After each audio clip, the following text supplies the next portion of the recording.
I'm Katie Ullman reporting for Katie Chats at Smithy TV in downtown Toronto. I'm here with actor Andrew Gillies.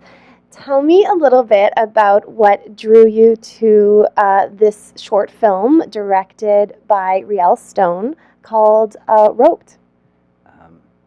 When I first read the script, of course, the period, that whole insanity of accusing women of witchcraft, and with this particular character, Brother Bram, I mean, I've always been fascinated by the minds that, you know, deal with hyper-religious fervor and what drives someone to believe in witchcraft. And the cruelty involved is always, you know, something for an actor to go there with a character like this who wholeheartedly, I mean, if you were to say, you know, he's the villain of the piece, you might be right. But those kind of people never see themselves as villains.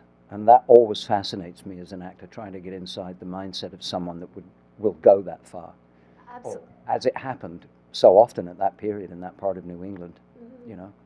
Absolutely. And in terms of the actor's process, playing a villain, but, you know, I guess we're all the hero of our own story in a way, but trying not to judge them and, you know, having sort of respect for the character and whatnot. Can you give me a little bit of insight into your process? Well, really, I mean, the whole thing is that these people generally, I mean, think of some of the great evil men in the world, never considered themselves that. They think they're doing the right thing. So as an actor, you have to go through a process where you totally believe the text that you've been given for your character. And that's what you do. You play it as honestly as you can. And hopefully that always makes it so much more dangerous. I mean, I always think a lesson for me was when I saw the film, and I'd read the book, and then I saw the film Schindler's List, and Ralph Fiennes' portrayal of that Nazi commandant in that camp, and I went, wow.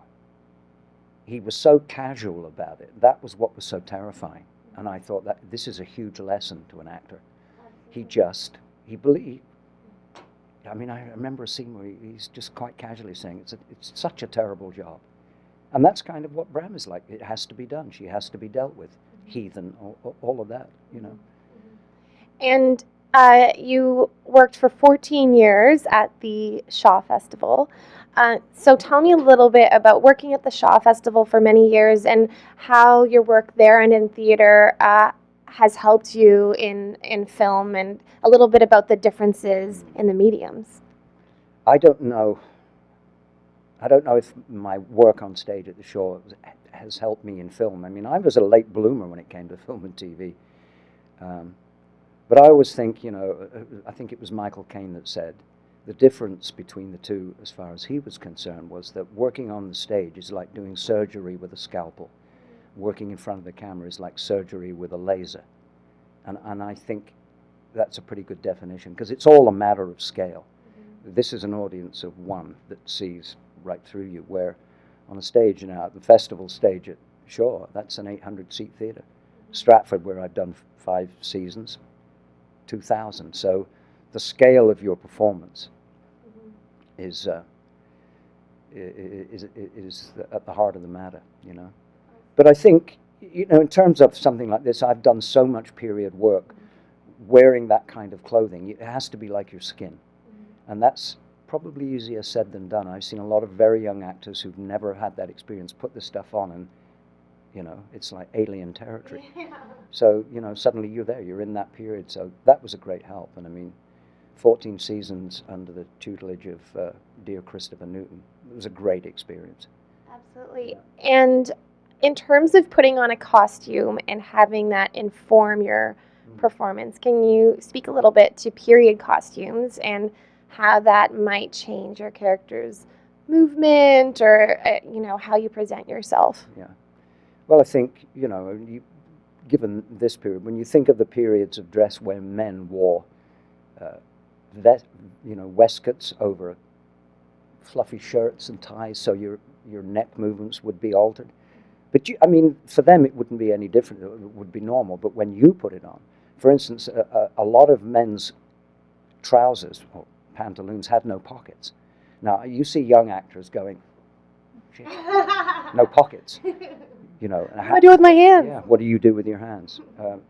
Thumbs in waistcoat pockets. I mean, it's dress that we're not used to wearing today. So at some point, I mean, I always say to young actors, get period movies about that period and watch the actors who, you know, who are knowledgeable about that and how it informed you. The way you sat down in a chair was completely different because of a huge frock coat. You had to put it to one side, you know, and the manners of the day and all of that. So it's what makes it fun, having to do that kind of research. And there's lots of it out there today with Google. Well, thank you so much. Congratulations on all of your work, including the work on Orphan Black that you did recently. And best of luck with the film. I look forward to seeing it. Okay, thank you very much. Thank you. I'm Katie Allman reporting for Katie Chats in downtown Toronto.